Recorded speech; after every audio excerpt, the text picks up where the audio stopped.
Hello, everybody. Welcome along to Driver's Eye Live, the North American Formula 1000 Championship presented by EPC. Happy to have everybody's company again this afternoon. I'm Brendan Kazmarek, joined as always by Joseph Mudrock. Hello, Joseph. Hello, friends. And nice. Joined again by Dustin Hodges from Right Turn Racing TV, who will be with in just a couple of moments' time. This is race 1 of the weekend, race 3 of the season. Of course, we had 2 races already at Carolina Motorsports Park just a few weeks ago, and ready to get things going for our first 35-minute race of the weekend here at Mid-Ohio. Great qualifying session this morning. Saw Alex Mayer put the number 77 F1000 GDR chassis on the pole, just ahead of Nico Vardis, who pushed him really actually quite hard through the end of the qualifying session. A quarter of a second ended up being your margin there for pole. But for a little bit more pre-race, before we get things underway, let's go down to Dustin Hodges, who's on the false grid with our pole sitter and the rest of the F1000 field. Thank you, Brendan. Yes, we are live on the grid, and it is Alex Mayer, your MPT pole position for round 3 here from Mid-Ohio. Alex, barely eked it out there, man. The yellow flags and all that was looking like you and Nico having a good battle. You ready to have some fun here? Oh yeah, Nico's gonna start on the outside, and qualifying was real interesting. I only ever got maybe 2 clean laps, one to warm it up, one to set it down, and yeah, it was pretty great. So looking really forward to this race and go like hell. Well, good luck, and hopefully you guys put on a good show for you. Nico's got one of those onboards, so make sure you guys make it entertaining, all right? So once again, it is your outside front row, the 2019 Curtis, who's carrying one of these onboards. We're going to get to watch the action. You ready to go, Alex? Oh yeah, man, I can't wait. It's gonna be fun out there. Right, man. Good luck, and I love the black and white, man. Especially the helmet. That's interesting. I like that stripe. That's cool. What made you come up with this idea, man? So I came up with this idea because my crew chief Hal is having this hard time differentiating all the black cars out there. So that's the reason why. It's more brilliant and high contrast, so he can see me coming. Well, it definitely works. And yeah, speaking of black cars, here's another one. Shane Prieto, who's learning this track. Shane, I know you've never been here before. You figuring out Mid-Ohio pretty well, sitting here third on the grid. You ready to go? Yeah, I'm ready to go. That last second, it's just going to take a little more commitment, but it's there. I see it. You know you're quick, and you guys got this thing dialed in, we know. So good luck. And once again, Shane Prieto, 43 in that Prieto boys perspective glass Furman. Riley Harris here, sitting here in the number 12 Mantic, who was the 2018 Rookie of the Year. Riley, got everything working, man? You ready to go? Yeah, we're ready to go. About first laps we really got all weekend was this morning, so I think we're in a good place. Right on. Well, we gave us some exciting on the in-car for qualifying, and I know it was not as you would like it, but you get up here in the front half of the field, and you got time to do it, right? We're in contention. We're close enough. We're up at the front, so we should be in for a good race. Yeah, hopefully the 4 of you guys are should be a good show, right? Hoping for a 4-horse race here. Riley Harris in the number 12 Mantic. One of only 2 white cars in the series, actually. Like Tim Pierce or Nico Vardis was mentioning, a lot of black cars. Here's a couple more. John Willamy, who is carrying an onboard camera for us. John, newcomer to the series. How you like an F1000, John? Well, so far so good. It's a lot of fun. That's good, man. You enjoy Mid-Ohio? You've been here before, right? You know this place a little bit. Yeah, I kind of like to think this is my home track, but we got to get out there and do it more often now. Well, good luck, and cars always look good in black, man. It's so best of luck, Mr. John Willamy in the 31 black Furman with Papa John's, one of our live sponsors here this weekend, making sure we can continue to bring the sports to all you folks. Tim Pierce, Area 81 racing machine here. Tim, how's it going back here, man? Well, it's back here, and that's something that we're not really used to. But we're still trying to learn the track, and it's probably the most challenging track that I've ever been to. And it just needs seat time and the weather to cooperate. So we'll keep trying to get faster and see what happens come this afternoon. Man, we know you're quick. You're sitting third in points. You've been in top 3 at points past 4 years in a row or something like that. So, it's you got plenty of podiums and race wins, so it shouldn't take long. This is a challenging track, man. It's not easy, but you're not too far off. You're right there. You should be all right, don't you think? Well, I'm going to give it my best shot. Best of luck, Tim. The Area 81 crew keeping him in the shade here. You can see that was the first car we went to that actually had an umbrella out, and it's not for rain this weekend. Steve Hamilton also has an umbrella out here, as you can see. The number 93 CSI Leasing EPC USA car, who is, again, another one of our major sponsors for the series. And Steve, how's it going, man? How's the new car? Well, we had some issues today. We have a little gremlin in the electronics in the other car, caused it to shut down during qualifying. We could not troubleshoot that in time, so we're now in the backup car, which is actually my new chassis with an old engine. So we'll see how that goes. I think it's set up all right. It's a car that we ran at Carolina, but we had some issues there with the splitter coming off and the rear wing collapsing and the steering wheel bushing coming out. Other than that, it was pretty easy. So I'm hoping for a little bit less challenging race, but we have to start from the back, obviously, because we switched cars. So hopefully I can remember how to get by Tim and maybe move up a couple of places. We'll see how it goes. Well, we know you got it figured out and you're quick, so it should be entertaining to watch you. You and Tim always seem to put on a pretty good show whenever you're near each other. So you got one of those onboards on there so we can all ride with you and check it out. So hopefully you put on a good show for everybody. Sounds good. Thanks to Cabana Rum and Papa John's Pizza for helping us out, and we appreciate their support. So hopefully we'll put on a decent show. Thank you for that. Always got to thank those sponsors. And once again, thank you to EPC as well, who provide a tow fund for the F1000 drivers. The top 10, I'm sorry, not top 10, the first 10 cars to register for every weekend get $150 as part of the EPC tow fund. So, help pay for that gas on the way here.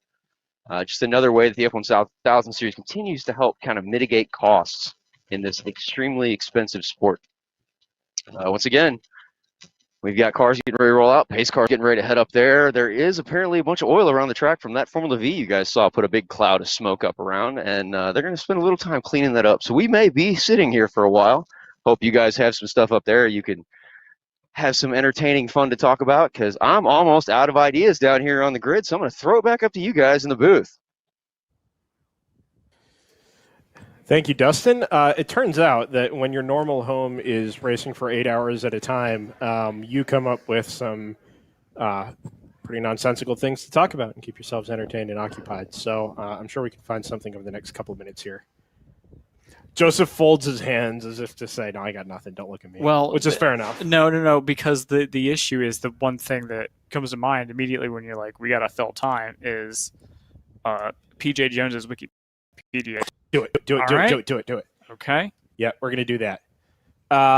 In the meantime, like Dustin mentioned, there's a bunch of oil around the track. You can see, I think they're facilitating recovery of that now slightly less heavy Formula V, having deposited the contents of its oil tank around the front half of the circuit here. On top of that, down by start finish, turn 13, the carousel, there are two sweepers working in tandem, which I don't think I've seen before. One of them is driving backwards. The other one is facing it, driving forwards, but counter race. It's quite the tango.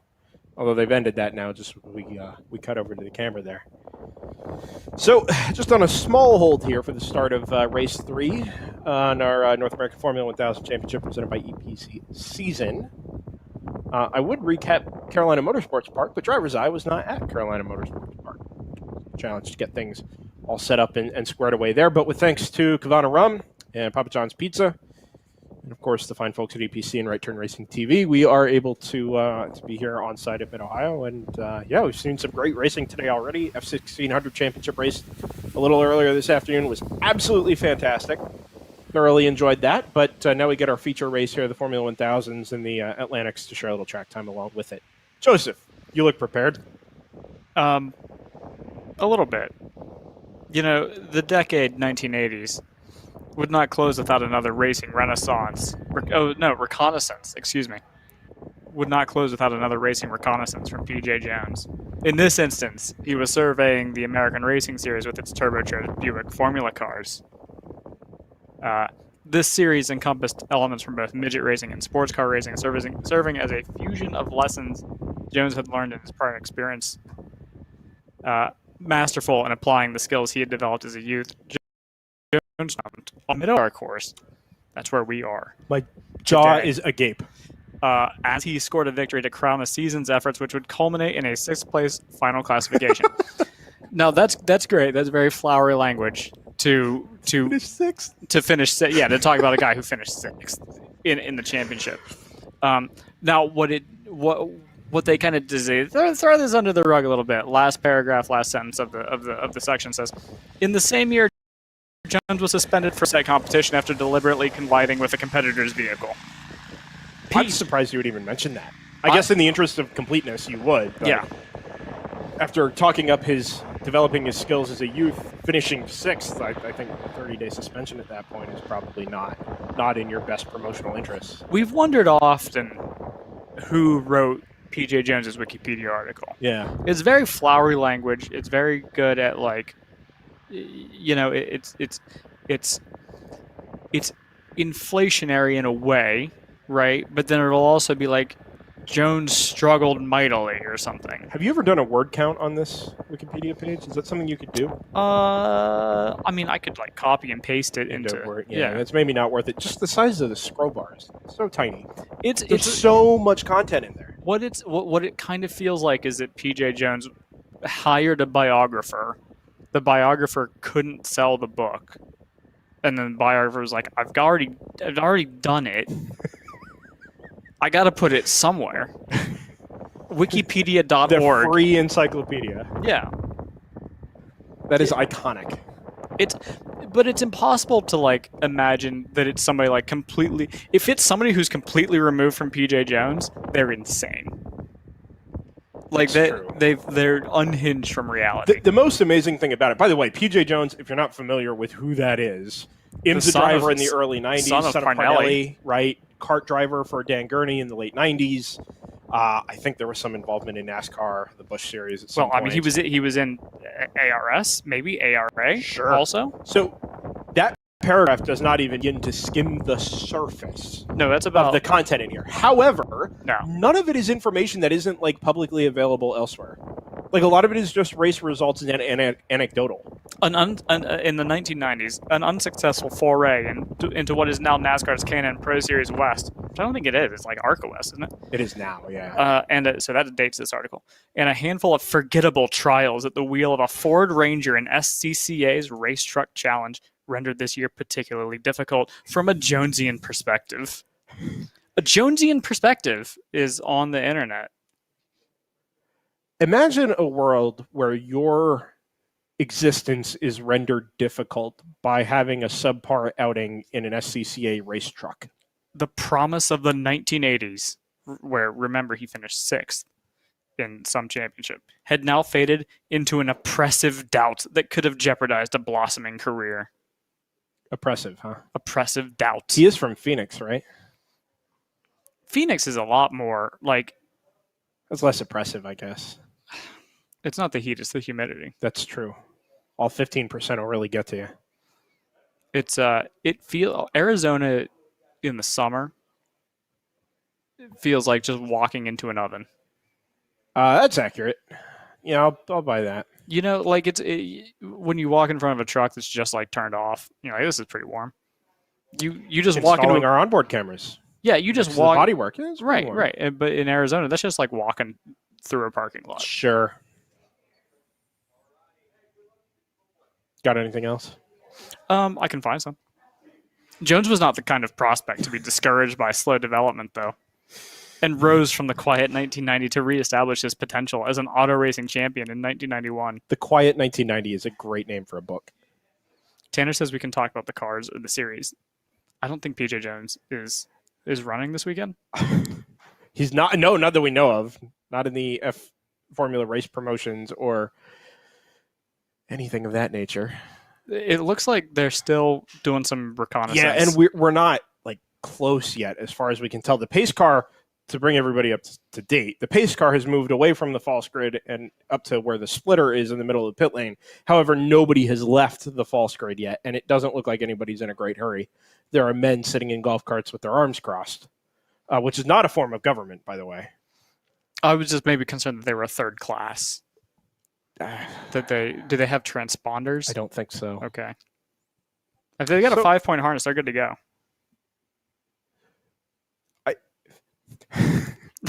Tanner's trying to steer us back on topic, which is fair enough, although PJ Jones. PJ Jones. In this case, Formula 1000, we did a pretty thorough run through the series on, it was yesterday morning. They're kind of like sport bikes, but with 4 wheels. Yeah, it is sort of the perfect marriage between a superbike and your entry-level formula car, right? A wings and slicks type of car, right? So they scale everything down weight-wise. The cars weigh 800 pounds. You put a 1,000cc four-cylinder engine in the back of it that revs up to 13,000 RPMs and the drivetrain and the ECU to match, and you send it. I mean, it's actually pretty simple when you get a look at the cars up close. I mean, some of them look... it's not a professionalism question. It's the approach to developing a car. There are people who have gone out of their way to develop their own bodywork kits. And even those that have bought bodywork kits have made their own modifications within those windows as well. For example, you take the Alex Mayer car, the number 77, as compared to the Steve Hamilton car, the number 93. They're both JDR chassis. The bodywork is virtually identical. But when you get really up close, the radiator hoses from the outboard radiator mounts on the side pod are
Appreciate everybody's patience here from the North American Formula 1000 Championship in Mid-Ohio. Some local issues to take care of here, but I think we're more or less good for the moment.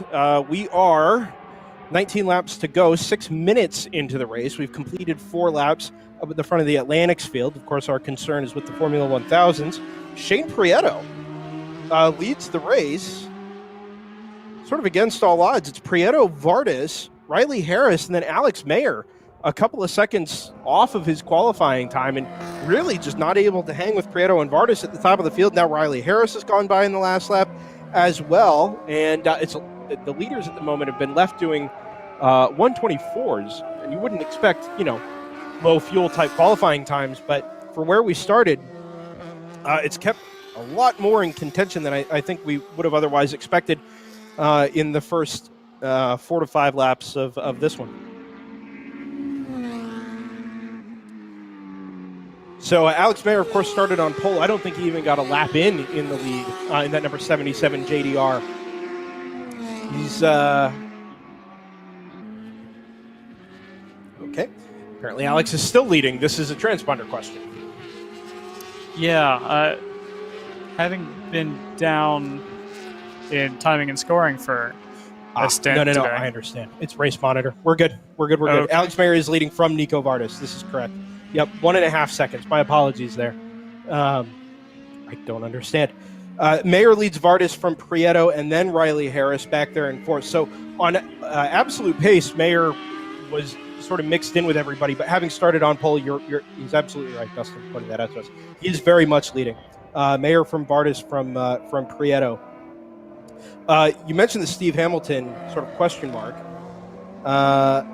He has fallen back a fair bit, right? The number 93. Yeah, but his pace now seems fine. So I'm not sure if there was some sort of off-track situation.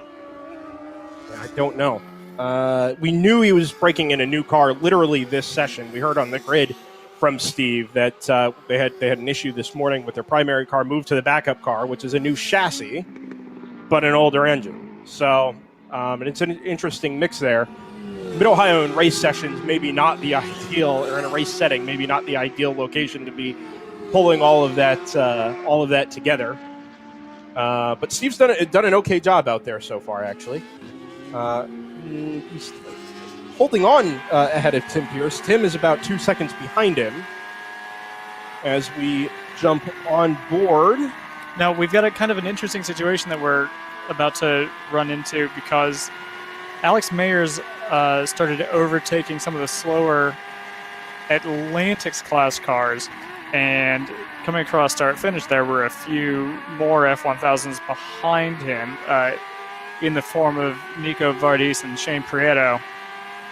So keep an eye on that because that actually might present an opportunity for Alex Mayer to draw that gap out a little bit. You're right. And we're on board here with Nico Vardis, who's in very much the same situation. He's in behind Bob Corliss, who's a rookie in the Formula Atlantics.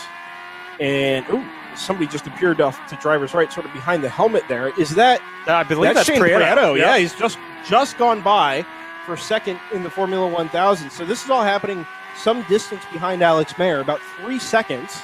But Prieto was able to get the move done there at the end of the back straightaway where Nico Vardis was caught in traffic up behind the Formula Atlantic. Just sort of, it looked, I mean, we didn't get to see it, but it looked more like a nice slice up the inside, so that by the time they were exiting the corner and transitioning into turn 5, that move had already been made by Prieto. Yeah, and we also... really wide for Prieto there at turn 13. It looked like there was then a slow car, maybe an Atlantic to driver's right, going into turn 6 on this onboard. So just keep an eye on it just to make sure that it was in fact an Atlantic. I'm not sure. It looked to be Bob Corliss. You know what? It was Chris Ash, not Bob Corliss. Corliss has gone back ahead of Mayer. It looks like, or is up ahead of Mayer. So it was Chris Ash they were working through. He pulled over and let them go at the exit of turn 6. I think he probably looked in his mirror and saw that there was a battle for position coming up behind him in a class that wasn't his, and decided to let them sort of go and get on with it. Yeah, it definitely seems like this is going to become an issue in a few laps time, maybe towards the end of the race, where it looks like the 17 of Bob Corliss in 5th in the Atlantics is running lap times that are about a second and a half slower than Alex Mayer, and there's only 4.7 seconds between them, so we could see the same sort of traffic issues rear their head in about 3 or 4 laps time. Yeah. So in the F1000s, just sorting out the Atlantics from the overall grid, Alex Mayer leads Shane Prieto by 3 seconds. Nico Vardis is a half a second behind the 43 of Prieto. It's a battle we were following from on board the 00, the Greek-American Nico Vardis a little bit earlier. Steve Hamilton Riley Harrison fourth, Steve Hamilton in 5th. 3 seconds up ahead of Tim Pierce in the number 81. John Wilhelmy, is there in 7th. Sort of dropped anchor on the field at the moment, but we knew this was basically his weekend to get his feet under him and feel the car out, feel the track out.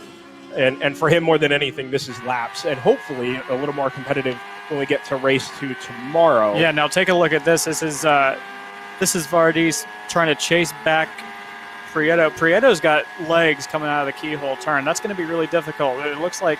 Even in the draft, Joseph. Oh, yeah. It almost...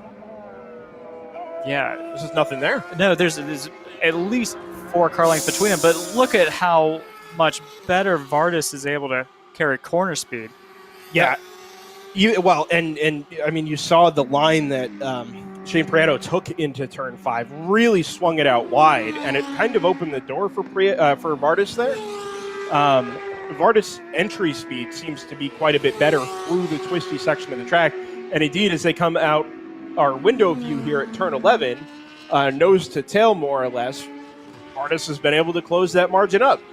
Then as they go down the straightaways, I think maybe that JDR is just a little draggier maybe than the Furman that Prieto's driving, and he's just able to inch away from him down the straight.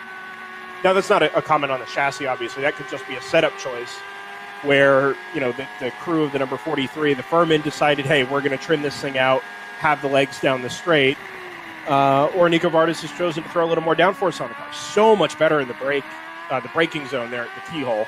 But again, Prieto with the launch down the back straightaway. Yeah, he's got a great launch, but you can always already see before we even get to the kink, Vardis is just losing that much ground, and I don't think it's one of the sort of optical illusions where because they're going faster, it looks like the gap sort of dilates. It looks to me like there's a genuine top speed advantage to the 43. For sure. And it becomes very apparent early on in the straight. There may be, you know, up through 5th gear when you really start to see the 43 stretch its legs out away from the front of Nico Vardis. Now they get over the rise at turn 9. Again, Vardis a little better on the brakes, and it gets right up under that diffuser of the number 43 Furman, but it's not enough. And then, of course, here into the carousel, it's just a little too high speed to be able to manage any sort of a move on the way into the long right-hander that closes out the lap. All this happening now 4.6 seconds behind Alex Mayer, who's making his escape at the front of the field. Not losing a ton of time. They're not really battling or holding each other up either, because even though Prieto has top speed advantage, overall, I'm not sure he's really that much slower, if at all slower, than Vardis. I'm not sure Vardis could be going that much quicker than he is now if he were out in front of Prieto. Well, it's tough to tell because that shot into the keyhole turn, it looked like, you know, if he didn't have a car in front of him, he might be going a little quicker. Now, I don't know if it's quick enough to matter. He may be getting pulled a lot in the slipstream, so that kind of balances itself out.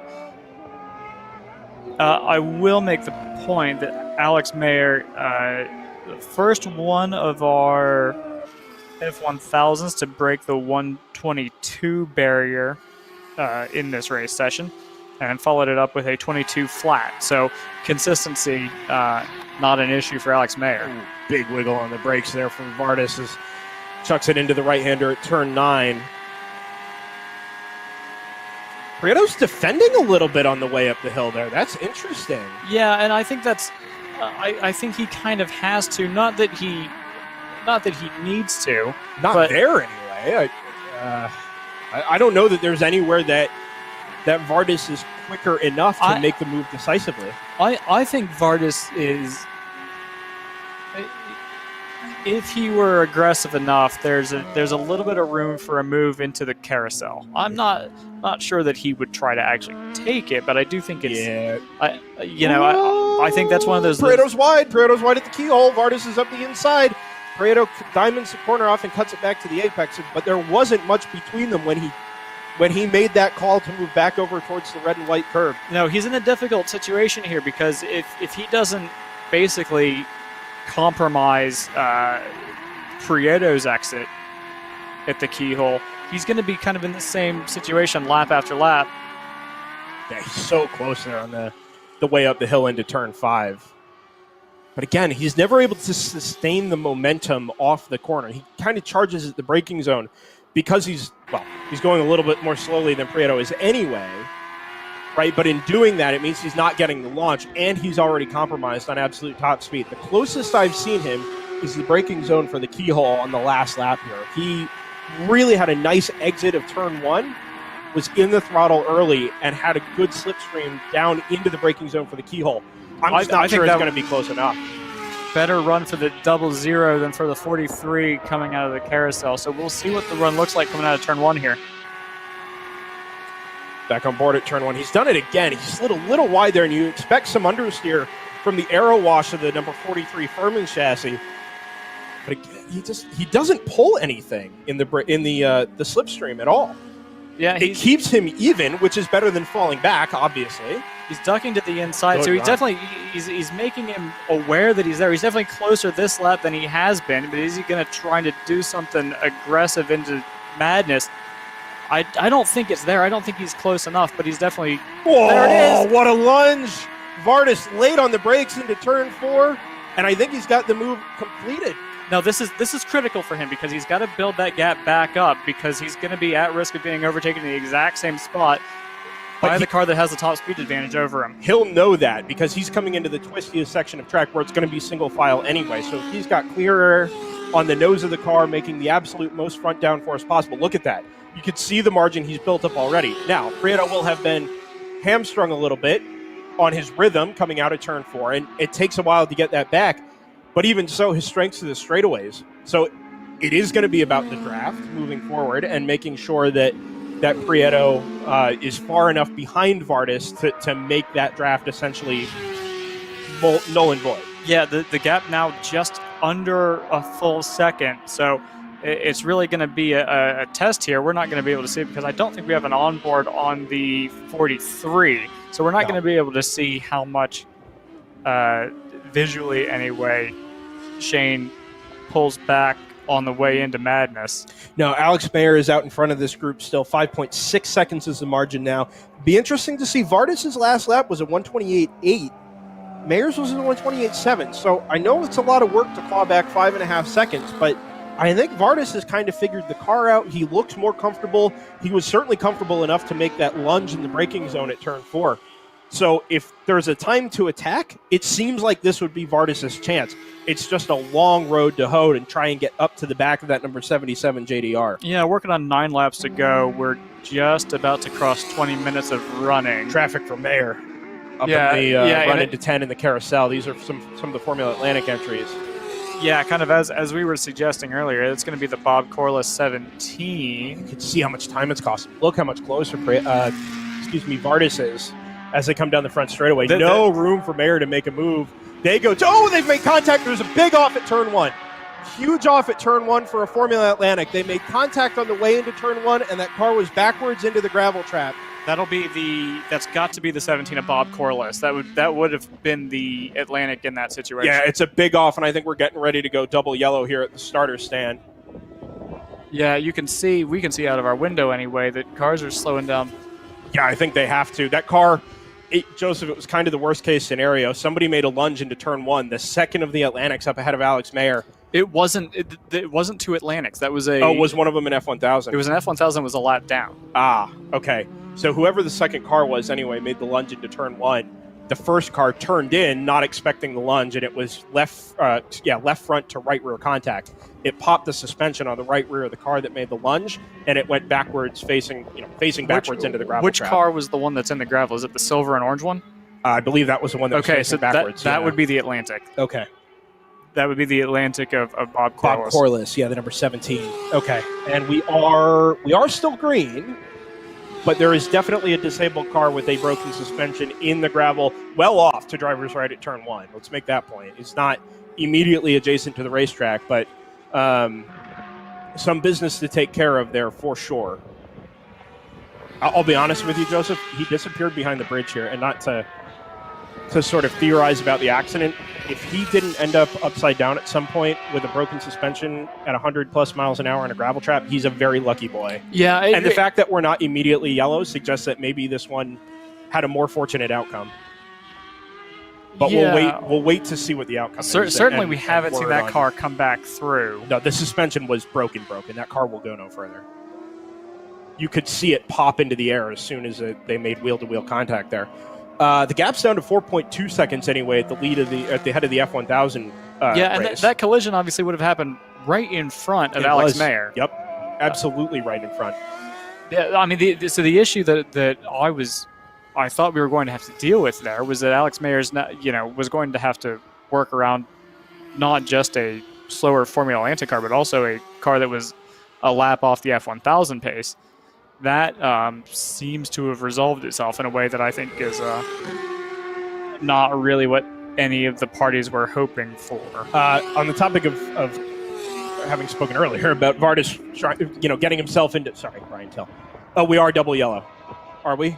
Yeah, we are. Yes. There's a flag stand at the exit of the carousel, and There they we are go. double yellow. Very good. Okay. My point was going to be, Vardis was really finding his feet and getting confident and starting to build the pace up to catch Mayer. But Tim Pearson, the number 81 JDR, was doing the same thing with Steve Hamilton. He picked up almost a second on that last lap just before we went yellow. And as they came out of turn 13, he had closed within a half a second, it looked like. Yeah, indeed, exactly half a second as they came across the start-finish line the last time around. So, resetting here, we've got 6 laps to go. We're 23 minutes into a timed 35-minute race. And this is going to be really interesting because it's going to yeah. be, we've got a race against time here, basically, to clean the accident scene at turn 1 up. And then maybe we get a lap or two of green flag running. It'll be interesting here to see what the approach to this is. I don't see any recovery vehicles coming out of oh, actually, I think we're about to send a tow truck. A hook, anyway. Hook might be ambitious. Yeah, no, a hook with the car fully raised up off the ground. Oh, okay. Yeah. I forgot they did that in open wheels because I haven't seen an open wheel race in person in ages. Now, we certainly haven't scrambled a pace car, even though we're double yellow. No, we haven't. And we're still. Oh no, I think they've called it off. Have we gone checkered? I- Oh, there's no. a flag at the flag stand. I'm very confused. I don't see any flags at turn 11, which is why I'm very, very confused. Yeah. Alex Mayer's come through again, and you're right. There's no safety car in front of There's him. no safety car, and he's running. I mean, he's running lap times that are some of his best of the session. Well, what do you do? I mean, Vardis has backed off here. Clearly, he's back to 6.2 seconds behind. But let's say something changes here. Homatro safety team is on track. Yeah, I'm looking to make sure that we have a standing or waving yellow at turn 1. It looks like we do. Well, yeah, I think you're right. Tough to tell because it's one of those deals where, like, is this a white flag or a yellow flag? Yeah. Is it a recovery vehicle flag or a... Okay, and yes, the safety car has picked up. Okay. Oh, of course, because it picks up the Atlantic leader, not Alex Mayer. Right. As the F1000 leader. Right. So Dudley Fleck is the car immediately behind the Mid-Ohio School safety car. So if this can go back to green flag racing, we're in for a really interesting fight, at least in the F1000 class, because now you've got Alex Mayer, who's crossing the line now. You've got the 00 of Nico Vardis. Yeah, with nobody in between them. Nobody in between them, and Vardis we know is fast, but didn't have the straight line speed to overtake Shane Prieto until several laps of battling. Where is Prieto actually? Not to suggest that he's off course somewhere, but I don't think I. Oh no! I did see him come through. Excuse me. He came through 12 seconds behind Vardis, so I think Vardis just kind of ran away from Prieto there, and maybe put a couple of cars between the two of them. Oh, this will be on board the. Is this on board the 81? No. I'm sorry. No, but 31. Thank you. Yeah, it's on board the 31. John Willoughby. So is this the car that ended up? This was the other car. This was the car that was a lap down. So, yeah. So I'm not sure that both cars didn't end up in the gravel trap here. Well, we know one of them for sure is stopped. I don't know if we have replay capabilities on that one, Mr. Producer. I know we had him on a couple, but it was probably not one of them. No, so this must be the car that they're towing out because he... Yeah. At least the front left suspension geometry looks fine. Yeah, and if this is the car that made the move, we would expect the right front, based on the way the move happened, the right front wouldn't be. But the fact that they're towing it would suggest that actually this is probably... Maybe it's not as bad as it looked at first glance.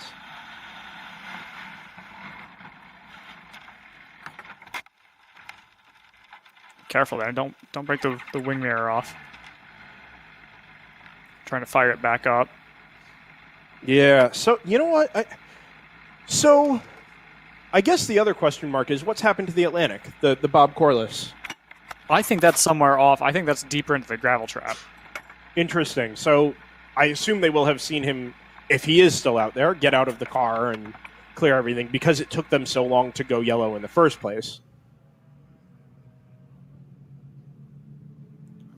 Interesting. So we've got 5 laps to go. Oh, checkered flag being shown. Oh, it's about to be shown pit lane side, but now it's going to be shown trackside. And at 4:51, later than we expected, but still early for our session today, the checkered flag falls on Alex Mayer, winner of race 3 of the 2021 North American Formula 1000 Championship, presented by EPC. It comes under a double yellow, just ahead of Nico Vardis in second, Shane Prieto in third, the first of the non-JDRs in the Furman chassis. Comes through there in third. Riley Harris will finish fourth. We'll get Steve Hamilton to finish fifth in the number 93, and we're also robbed of that battle between Steve Hamilton and Tim Pierce in the number 81, which is a little bit of a shame because further back in the field, there was still, a dynamic of interest shaping up for us there. John Willamy there in the number 31. We saw him being extracted from the gravel trap at the exit of turn 1, and I think that will probably be the last of our cars to come through and take the checkered flag. Yeah, consider the timing of Nico Vardis' move on Shane Prieto. How about it? Yeah, 2 laps later, and that may not have even been a possibility. We may have been under a neutralized field. So absolutely critical to get that move done as early as he did because anything can happen in these very short races. I keep replaying in my mind the vision of Nico Vardis setting that move up and making the lunge in the braking zone there. I say lunge. It's not meant in a negative sense. It just, he braked so much later than he had been braking in the laps before. And I feel like as a driver in a car that, is hitting VMAX 150, 155 miles an hour at the end of the back straightaway there, you're sitting in the draft, you've been following this guy lap after lap after lap. He had just made a move on you in that braking zone a couple of laps prior. I imagine you've got to be talking yourself up for those 3 or 4 laps. It's not just a case of, oh, he passed me there, I'm going to pass him back next lap. You've got to make sure that if you're going to make that kind of move on the brakes, a power move as it were, that he's going to see you, number 1. Number 2, that you're going to be able to get it stopped at the apex in time. And number 3, that the whole dynamic as you charge towards the apex side by side with another car isn't going to end up with both of you in China Beach on the outside of the corner. And watching that develop over a couple laps, watching Nico build himself up to the move that eventually solidified second place for him, it was actually a lot of fun to watch. You could almost see him thinking through those first 3 or 4 laps. Of course, it does come at the cost of Shane Prieto there in second, but Prieto's move in the first place at the inside of turn 4, even in traffic with one of the slower Formula Atlantics, was a really solid move. So fair play to both of them over the first sort of 2/3 of the race that we let this all play out before we ended up with our full course yellow down here. Yeah, the 31 of John Willamy, which was the other car involved in that we saw being pulled out of turn 1, that they have made that trip back around. So that car seemed fine. I didn't see anything that was deranged on it. They didn't seem to be grabbing or anything. So they may be in decent shape for tomorrow. Yeah. I'm amazed more than anything that as significant enough as the contact seemed to be, it would have been the left front of his car, wouldn't it? As through comes the number 81. The 81, which didn't actually take the start of the race. No, you're thinking of the... Oh, he didn't. You're right, Tim Pierce. So that's he's interesting. He's trip timing for the first and only time this race. Oh, no, that's not true. He's done 18 laps. Oh, has Tim he? Pierce. Doug Hertz did not take the start of the race. You're right. It was 13. Excuse me. Okay. He missed the start there. So hopeful to see Doug back on track here. But unfortunately missing out on race 1 for this weekend, race 3 of our 2021 season in the North American Formula 1000 Championship presented by EPC USA. So what we do next is to wait for the podium and the Kavana Cups to be awarded. Last night, those Kavana Cups were filled with still sealed bottles of Kavana rum before the random prize drawing and dinner and hospitality and socializing and everything that went down at the very west end of the paddock here in Mid-Ohio. It was a good time last night. Of course, streamed live on the North American Formula 1000 Facebook page. And we weren't there for that on Friday night. You can go back and watch it. All kinds of little prizes and awards and cash giveaways, tire giveaways, all by the fine sponsors of the North American Formula 1000 Championship. And a special thanks again, we mentioned Cabana, but Papa John's Pizza as well, and EPC, and everybody on board with the Formula 1000s that have allowed us at DriversEye to come out and be a part of this. This is new for us, this open wheel experience. We've been around racing for a long time, and so that's not new, but our home is endurance racing. And so this is a nice change of pace, and I think we saw a pretty solid one today. Actually thoroughly enjoyed that. It only takes a handful of cars to make a race, and we saw a good one between Nico Vardas and Shane Prieto there for first, second, and third. And when the podium goes live here in a couple of moments' time with Right Turn Racing TV's Dustin Hodges, I'm hopeful that we'll be able to get some thoughts there from both Shane and Nico, because if it was half as much fun as it looked, I'm sure they'll have lots of positive things to say. No, you can't be too upset with a battle that ends with a braking zone overtake. No. And you know what? I'll say this too. I'm not going to pretend that I'm a long-term feature of the North American Formula 1000 paddock. However, just from spending some time down there, I've noticed that there's a lot of camaraderie. There's a lot of sort of brotherhood within the paddock. These guys like seeing each other. They like hanging out with each other. The F1000s are all paddock together, so they spend a lot of time at the racetrack together. Their families are spending time together. And ultimately, yeah, you go out on track and you battle it out, but you're spending far more time off track, in the paddock, hanging out with each other and being competitive than you are in car doing battle on track. And I think that speaks to what they've created in the North American Formula 1000 Championship. So we'll wait for Dustin to go live here down in the pit lane, the EPC Podium and the Cabana Cups to be awarded here momentarily. I was warned, Joseph. Well, I was asked if our camera was waterproof. Oh, no. Because I was warned. Oh, no. That there will be some liquid flying around here in a little bit. Alcoholic beverage. Carbonated? Okay. Heavily, yep. So we'll wait for Dustin to appear with Alex Mayer, Nico Vardas, and Shane Prieto, your podium finishers, in tow.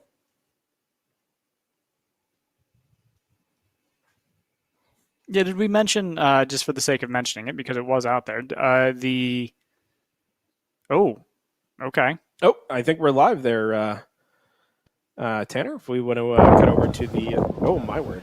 A little windy down there. Yeah, a little windy. You can see... I never actually mentioned the wind. No, we didn't. You know what? You know what was... oh, okay.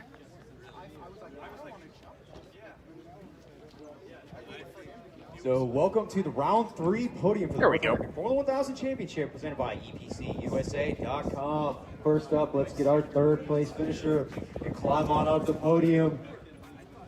It is number 43, Shane Prieto. Grab your trophy, grab your hat, grab the mic. That was a great race, man. That was fun to watch. You and Nico put on a great show. That was so much fun. It's been a while to battle like that. First I had Harris, and then I got past him, and then I was charging for Nico. And, it was good to actually see his line and see what he's doing. Thank you. Giving away secrets over there. But all in all, it was a good fun race. Congratulations again, man. And next up, let's get our second place finisher to come on up. It is 81, Tim Pierce. I screwed that up. See, I'm trying to adjust volume and not think at the same time. Nico Vardas. 0-0, Nico Vardas.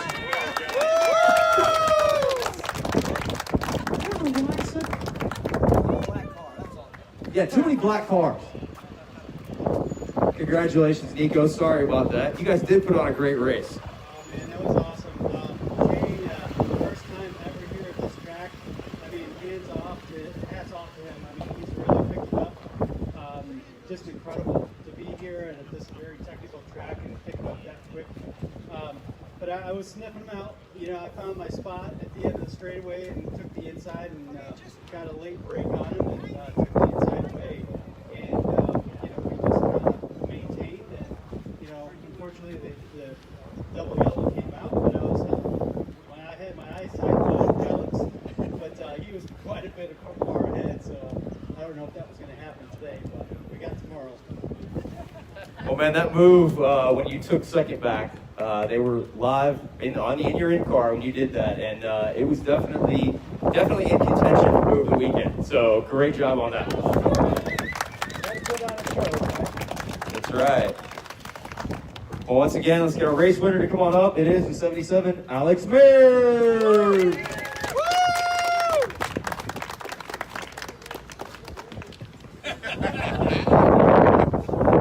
Don't fall down now. I'll try not to.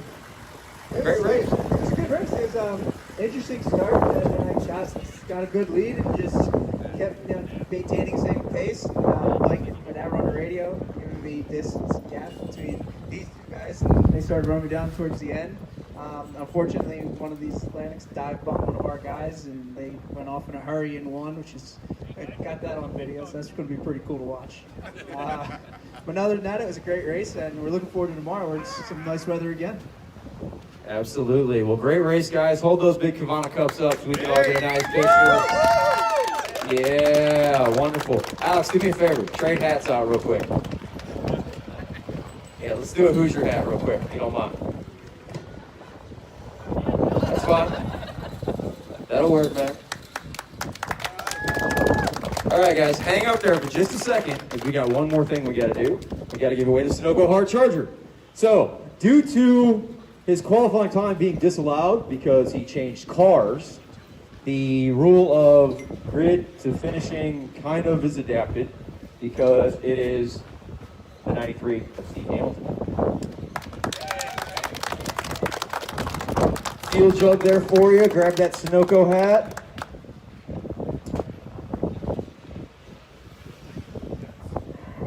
Gentlemen, do me a favor, trade out real quick.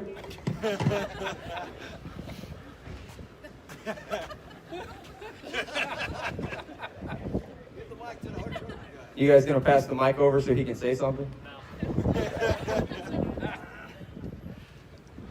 Well, I did start from the back, and I think I managed to pass Tim. And I passed with an accident. Toward the end there, I was just hoping that I wouldn't crash because something was caused me to have zero grip. And I thought I had a broken suspension component or something, but maybe it's just some oil on the rear tire. We're not 100% sure yet, but the check's out.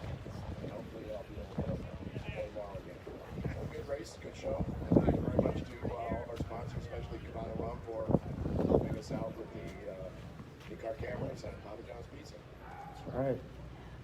Well, great race, guys. And yeah, sometimes attrition is the moves you up. So, you know, you got to finish to finish. So, congratulations, guys.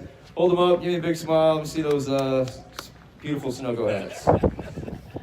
There we go. Thank you, gentlemen.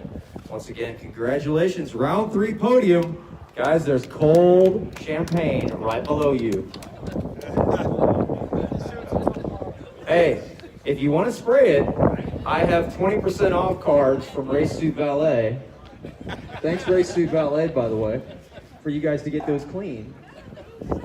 Hey, Alex, I think Dustin's going to need his coat clean. No, I don't. I'm hiding behind a camera that does not belong to us. You hear that, Brennan? He's aiming at your phone. Look, he's away from the camera. Get him.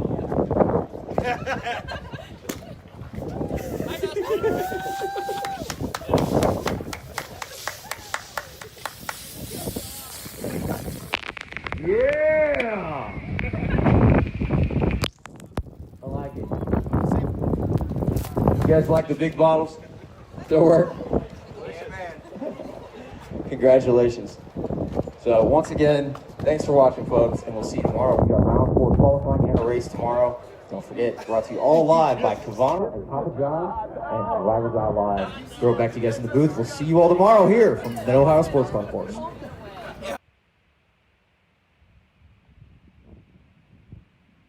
without a Yeah. proper outro from those of us up here in the booth. They seem like they were having a good time. I think so. Alex Mayer, the pride of Harleysville, Pennsylvania. Another win in the North American Formula 1000 Championship. Seemed pretty excited about it. It was nice to hear from Nico and Shane as well, about their experience. And like I said, it looks the vibe down there is that it's much more about having fun and being together and racing hard. And the camaraderie after the race is over, and that's exactly what it sounded like. Also interesting to hear Alex's comments about the move between the F1000 and the Atlantic down there in Turn 1. He was, like you said, bird's eye view of that. Right. Maybe right behind it. We'll see. Maybe we should ask him to see if we can pull some of that footage for tomorrow. Yeah. So, with that all having been said, the podium ceremonies completed down in the paddock. Alex Mayer, Nico Vardas, Shane Prieto, your top three. Riley Harris finishes fourth. Tim Pearson fifth. Steve Hamilton in sixth. And John Willoughby finishes seventh. Shotgun on the F1000 field. Unfortunately, a finish under yellow today. But we've got another race to come tomorrow afternoon just before lunchtime. I can tell you on DriversEye Live, you can look for all of our live sessions tomorrow, 8 o'clock a.m. for Atlantics and Formula 1000's qualifying 2. It'll be to set the grid for race 4 of the championship tomorrow morning, 8 o'clock on Facebook and on YouTube. And then the race kicks underway at 11:40. We'll be live around 11:30. You can find us at the same spots, all of the Facebook channels, and, of course, our DriversEye Live YouTube as well. Give everybody a like and follow on social media, especially Kavana Rum and Papa John's Pizza, who have made this all possible for us this weekend. Right Turn Racing TV, and, of course, the North American Formula 1000 Championship presented by EPC. For now, until we can do this again tomorrow, I'm Brendan Kazmarek. That's Joseph Mudrock. That was Dustin Hodges down in the pit lane, and, of course, our producer Tanner in the Great White North. Thanks, everybody, for joining, and we'll see you all again tomorrow.